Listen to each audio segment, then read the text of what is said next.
What is up, everybody? Back here today, and this is going to be a bit different of a video. I'm going to be responding to some comments. So, in my video, Modern Atheism and Platonism, you can go and look at the comment section, and a commenter has, left a bunch of comments, a lot of them quite interesting. So let's get into that. What I want to do is obviously not go through spend hours and hours discussing this stuff, but just make a brief reply highlighting some misconceptions, etc., whatever. Now, I think a general rule on the internet is to not, after you make a reply, that's it. I don't think that this whole infinite regression of replies is kind of a waste of time. Ultimately, people have to go and tarry with philosophical argumentation on their own in writing and reading primary literature. Nothing is gained from infinite regressions of replies. So let's get into this. So what I want you to do is, if you're interested, go to this video on my channel and look at the replies, and you can see the entire discourse. Basically, what this started off with is this person replied claiming that atheism is defined as being unconvinced of the evidence in support of the proposition God exists. And I pointed out that this is not how the term is used in professional philosophy. This person replied saying that professional philosophers are professional straw men, engineers. So right off the bat, we have just some really interesting stuff going on, because the literal professionals, the professional atheists, the professional philosophers who are putting forth arguments in favor of atheism, are deemed by this person to be straw manning the colloquial terminology. So we have just a confusion of definitions. So we have definitions. We have different types of definitions. We have stipulative definitions. We have real definitions, nominal definitions. We have all sorts of definitions. What I'm saying is that in the philosophical literature, atheism is a position, and it's supported by argumentation, and so therefore it's defined by people like Graham Oppy, who is probably the most formidable atheist today. It's defined by them as the position or the claim that God does not exist, and it's backed up by argumentation. So in philosophy, we aren't doing this Peter Bogassian street epistemology type nonsense. We are putting forth claims, and those claims are going to be defended. And so when you put forth a claim in philosophy, such as, I'm an atheist, you have to defend that. Now, what's interesting here is that I went on to point this out, and this person responded with asking me about my definition of philosophy. Now, this is interesting because it's totally off topic, and I proceeded to respond by saying that philosophy is very controversial. It's not defined necessarily in the literature. There are lots of definitions. So, for instance, Leo Strauss is going to define it as quest for the whole. Pierre Hadot is going to define it as a way of life. Feminist philosophers are going to define it differently, and it's just a grab bag essentially. And then different domains of philosophy are defined. So what seems to me to be going on is that when people say that atheism is a sort of not a claim per se, but a sort of default option, or to be unconvinced, or to lack belief in God, whatever this may be. When people say this, it seems like in discourse, what they are trying to do is set atheism up as the default position. So I then went on to point that out, and you can go read the longer comment there, because I point out how that's self-defeating. And this person responded with, "Are you reading from a script, Mr. Philosopher? What a waste of verbiage. Do you place the words in the mouth of all that you converse with?" So apparently they didn't follow what I said, because I made a hypothetical statement. I made a conditional, and I said, if this is what you mean, then self-defeat follows XYZ. So close reading was not done. I wasn't accusing anybody of anything. I clearly cashed it out in terms of a hypothetical. You can go conditional here, and you can go and look at that if you do not believe me. So let's get into the real meat and potatoes here. So this person goes on to say a lot of pretty interesting and wild things. So for instance, they call philosophy, they say that philosophy is hypothesis supported by argument. So there's basically 3 paragraphs, and I will actually technically 4. I want to hopefully address this and not drag this video on. So let's do the easy stuff first here. So at the bottom of paragraph 1, this person says Plato is a bad philosopher unless you find the realm of pure reason demonstrably plausible. So this is pretty ridiculous. Obviously, this person has never read any Plato because there is no realm of pure reason. If you read the Parmenides and you read it closely along with the Neoplatonic commentators and some secondary lit maybe from today from actual Platonists such as Lloyd Gerson in his book Platonism and the Possibility of Philosophy, then you will see that the forms are not some separate heavenly thing, but the conditions for the possibility of discourse whatsoever. This is what Proclus is going to do in developing his theory of the Henads. This is what Plotinus is going to do, Iamblichus, on and on and on. So this person here has not read Plato closely, if at all, probably just gotten something from a sort of textbook. So yeah, of course, Plato's not a bad philosopher. Plato is he's a person that started philosophy. And if you think that, then you clearly haven't read him closely. Even if you don't agree with him, you'll see that what he's doing is providing argumentation against nominalism, skepticism, mechanism, materialism, and relativism. And so it's not just kind of this like hand-wavy thing. He may not have quantum physics, but he has arguments that are really the same arguments that we're wrestling with today. If I can multiply these examples all day, but I'll leave that. So we have addressed that part, which is just kind of a corollary side note. Scientists view philosophy with skepticism. So I just got back actually from a conference on philosophy and the natural sciences with some famous quantum physicists and biologists, chemists. So the chair of the chemistry department from Notre Dame was there. What was his name? Thomas Davenport, who has a PhD in philosophy and a PhD in theoretical physics, was there. We had a bunch of particle physicists, and we had some biologists from Wayne State, etc. And none of them viewed philosophy with skepticism. So this is just totally false. So scientists don't view philosophy with skepticism. Maybe the scientists you're reading, such as Lawrence Krauss, or even Richard Dawkins doesn't, even Sam Harris. Sam Harris isn't technically a professional scientist, but he's part of this crowd. But Richard Dawkins certainly does not view philosophy with skepticism because he's doing philosophy. And if you want to know more about that, then you can go and look at the book Believing in Dawkins by Eric Steinhardt. So, probably these scientists who and I'm not saying that there aren't any scientists who view philosophy with skepticism, but the ones who do probably just don't know what philosophy is or not engaging it with it. Because a lot of professional scientists and the ones that I interact with, in fact, view philosophy as a necessary partner in the journey to understanding the world. Okay, so that's interesting. Whoa, let me get back to that science part, but let me talk more about this. So this commenter says that all philosophy is hypothesis supported by argument. That's actually true, I think. So this is actually interesting. This is a good insight, but it's kind of spelled out in the wrong way. The value of this structure is limited because hypothesis and argument are cheap. The real expense comes from demonstration. Well, interestingly enough, this is exactly what Aristotle would say. So Aristotle, Averroes, Avicenna, Thomas Aquinas, they would completely agree with you here. And they are the greatest philosophers of all time, certainly. So yes, philosophy is demonstration, and it's the argument. So demonstration actually is, let's see here. Demonstration, according to Aristotle, is just the production of scientific knowledge from first principles by philosophic argumentation.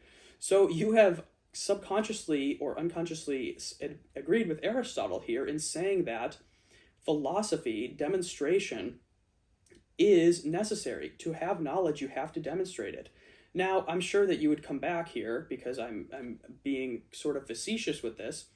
I think that what you mean here is that demonstration is some sort of empirical demonstration. So obviously that's not what Aristotle is going to mean. But nonetheless, the point stands. Philosophy is going to be the quest for knowledge, and it's going to be cashed out in terms of argument. And that argument is going to be done through investigation of not only the world, but investigation of what are the conditions for the possibility of the world at all.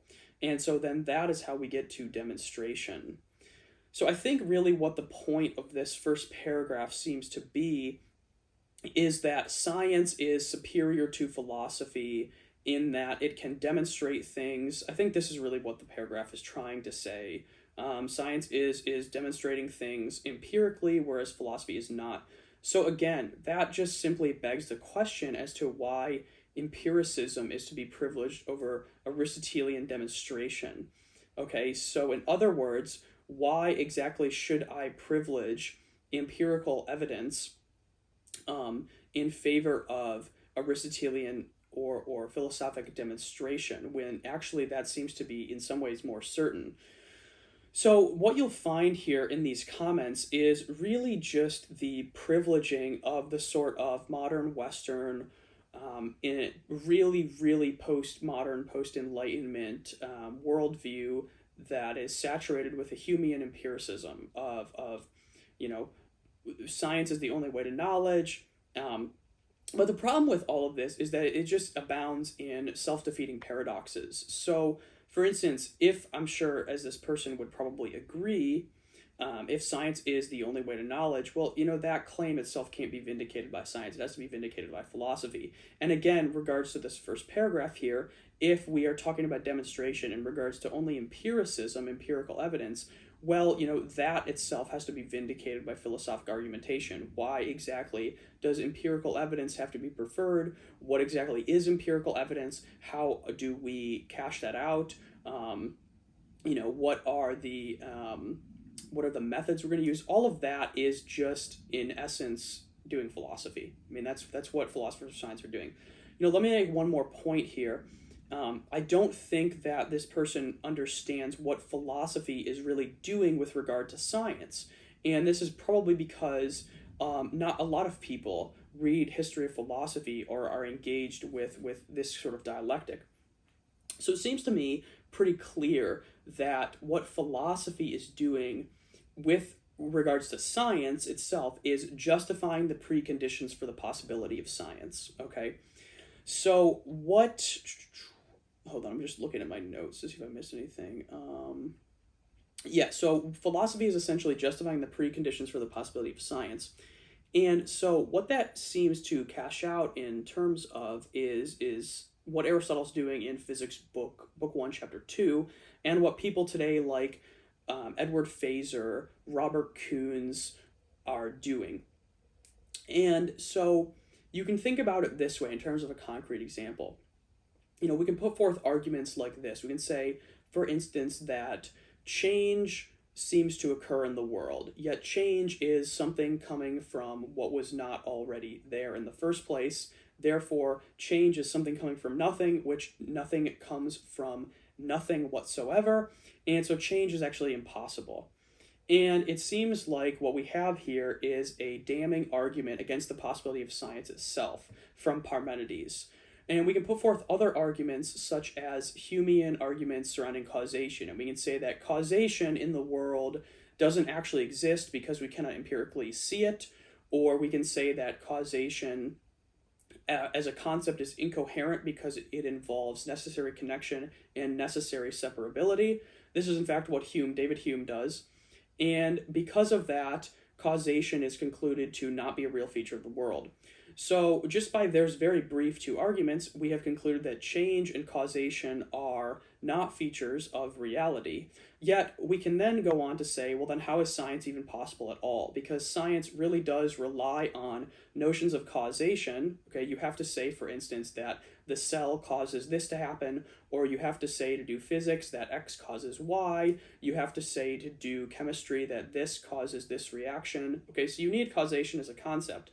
And you also need change, because change is, in fact, how you come to different conclusions. So if you don't have change and if you don't have causation, well, science explodes. And in fact, you can see how what we are doing in philosophy then is going to be providing arguments that justify the reality of change and causation. So contra Parmenides and contra Hume, we can put forth arguments that justify change and causation, and we can then vindicate the presuppositions of science. So, and this is what Aristotle does, and this is what neo-Aristotelians do today. So Aristotle solves this problem by introducing an act and potency distinction, and we can solve these problems with Hume by providing arguments such as the ones that Anscombe provides against him. So in very brief summary there, that last point was that, in response to this commenter, philosophy is not this inferior thing to science, but philosophy is in fact justifying the presuppositions of science itself. Philosophy is justifying the very conditions for the possibility of science.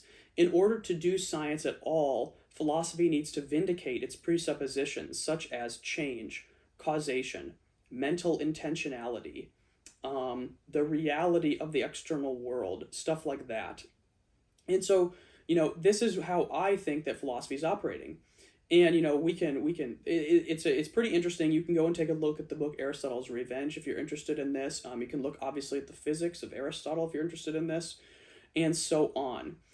But what this really is getting at is that people who disparage philosophy seem to fail to understand what it's doing, especially when they're coming from this scientistic type of worldview.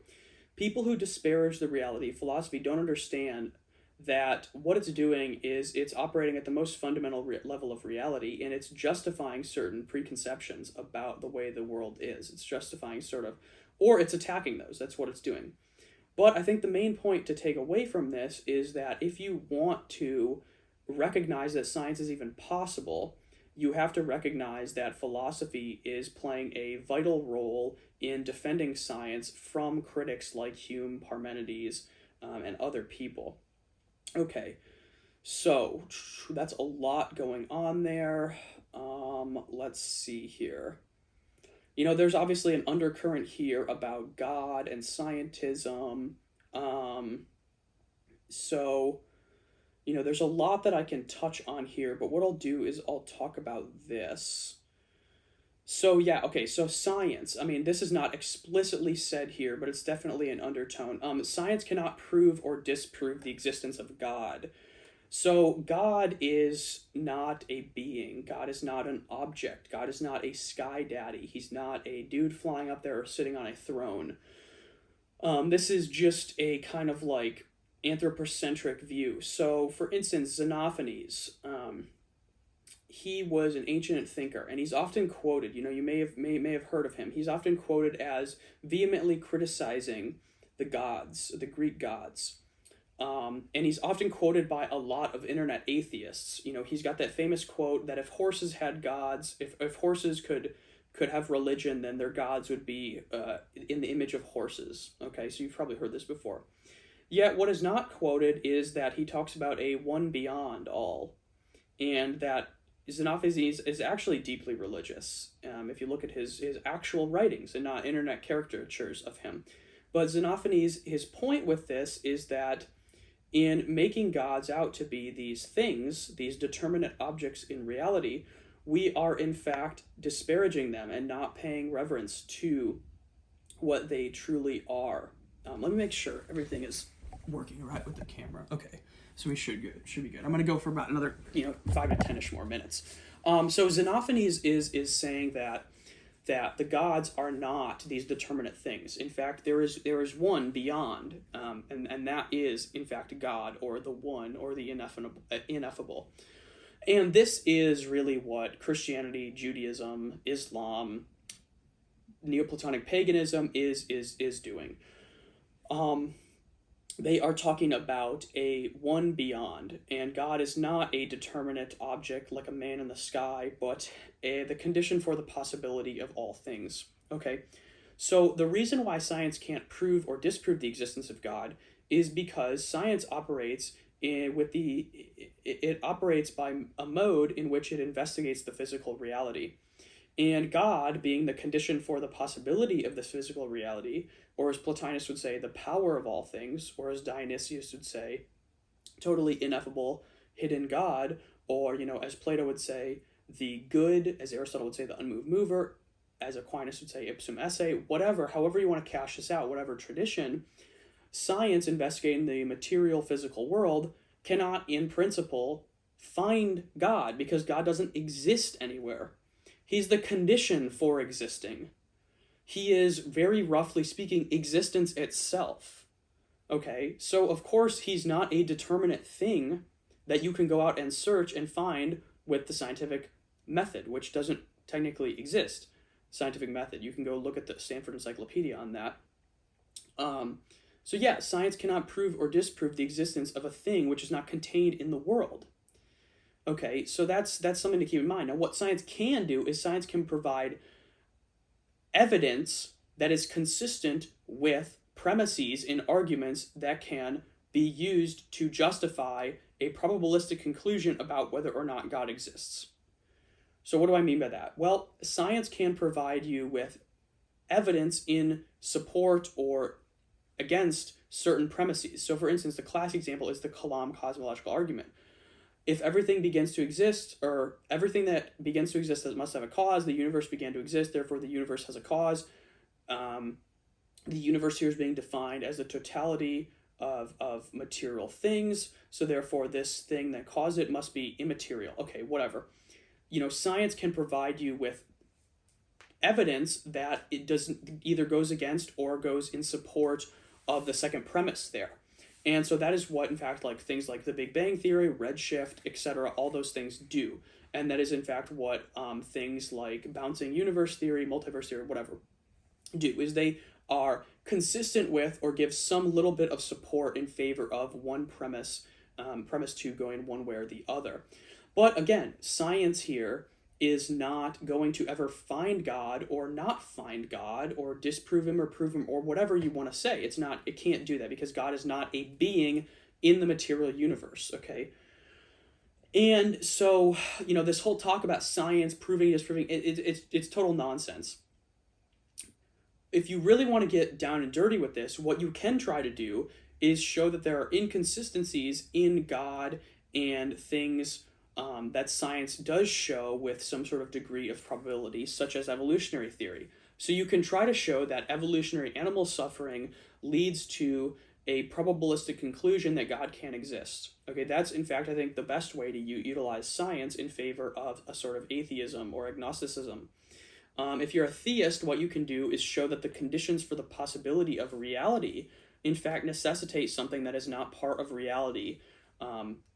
Okay, and that's what the Platonists are going to do here. So with all that in mind, there's a lot going on here. Obviously, it's because the commenter just made a total gish gallop with just like a fire hose of comments, and I've tried to address most of them. Obviously, I can't. Obviously, this is a lifelong journey into the literature and wrestling with argumentation. But let me address a few more things because I have a little bit more time. I want this video to be under. I don't want it to drag on or else nobody will watch it.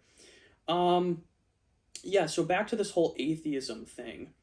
Again, if you make a claim, you just have to support it.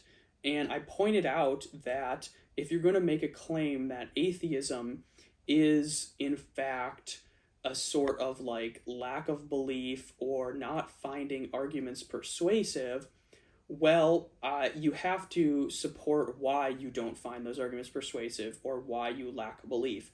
And right then, there again, you're implicitly giving justification for your atheism.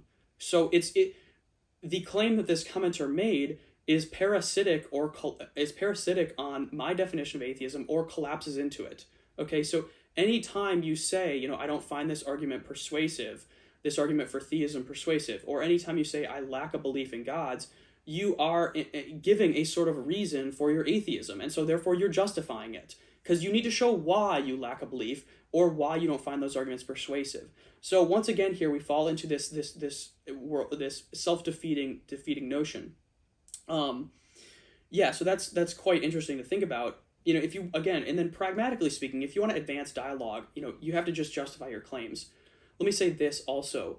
Atheism is not a sort of default option. Okay, this is a very, very Western, post, Enlightenment liberal paradigm. Speaking not speaking of like Joe Biden liberalism, but like liberalism as a whole. If atheism is a extremely, extremely minority view, not only in the world right now, but also in the history of intellectual thought. There really aren't any atheists whatsoever up until people like David Hume and Baron Dolbach. you do have a small sect of Indian philosophers in, like, I think maybe the 4th century BC that are skeptics or claim to be. But other than that, I mean, nobody's an atheist. As I said, Xenophanes, even the atomists, they're not atheists. They still believe in the gods. They just don't think the gods have any causal role in the world. Xenophanes believes in a sort of first principle. Plotinus, obviously deeply religious. Iamblichus, deeply religious. All these thinkers, pagan, Christian, Jewish, Muslim, whatever, they are very, very devoutly religious and do believe in a sort of God, first principle, transcendent cause of all. And so, because of that, you can't just say that atheism is a default option. You need to justify why your atheism is. Even today, atheism is a very minority view. In academic philosophy, in philosophy of religion, most people, a high percentage, I want to say 70, 80%, according to the latest polls, I think, are in philosophy of religion are deeply, deeply theistic. In philosophy as a whole, it's a bit less. It's going to be around 30-ish, 30 to 40-ish percent. I think. Correct me if I'm wrong there. But in the population, 81% of people in America believe in God. The world as a whole is deeply religious, especially in Africa. And so you have to justify why atheism is the default option. It's not, and it's not at all obvious why it should be. And when you go on to justify it, you're just giving reasons for your atheism, which is exactly what I said. I said that atheism is a claim that has to be supported. So whenever you're arguing about atheism or trying to make it the default option, telling me why the arguments for theism are not persuasive, you are justifying your atheism. So you see the self-defeat here. Okay, so I think that should cover most of it. There's a question about Zeus and everything that this commenter followed up upon. Again, that's just a total misconception. God is not a being. God, again, let me stress this. God is not a determinate thing. God is not a sky daddy. God is not an object. God is not contained in the world. As the cause of all that there is, as the cause of everything, God is not contained in everything. So God is necessarily going to be not a thing. God is not a determinate thing. God is the condition for why there are things at all. As Plotinus again says, he's the power of all things. As Aquinas says, he is ipsum esse, or esse tantum, or pure active existence itself that all things participate in. So here we have, again, this misconception about what God is. Let me say that one more time, because I know people are going to make some vitriolic comments about this. God is not, and nobody ever conceptualized God as a determinate object up until very recently. God is not a thing. No thinker in the classic tradition conceptualizes him this way. He is a transcendent cause of all. And by that, he is not, he has to be one. Okay, you can give arguments for why monotheism is the case, but he has to be one, because there can't be two transcendent causes of all, or else you need a differentiating feature, and then that feature would have to be caused by something outside or above those two things, which would therefore be God, and you get a regress, blah, blah, blah. So God is just the transcendent cause of all, and this is what Paul talks about in Acts 17. He says, look, we worship the unknown God, who is the God above your gods, okay? This is exactly what the Christian or the Neoplatonic or the Islamic or the Jewish God is. He is the God above all lowercase g gods like Zeus, because he's the condition for any existence whatsoever. And therefore, he's the condition for Zeus whatsoever.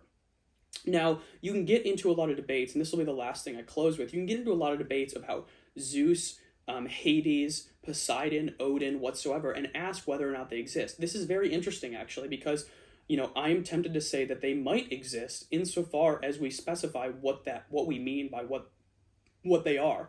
So Proclus, he has this theory of the Henads, which I think is pretty compelling, and he just thinks that those Henads are gods, and the stories about the gods are just allegorical representations. So Proclus, who is a deeply, deeply rational thinker, one of the greatest thinkers of all time, thinks that the Henad, Zeus would just be the Henad of life or wisdom. Somebody like Augustine or the early church fathers would say that the gods are just demons.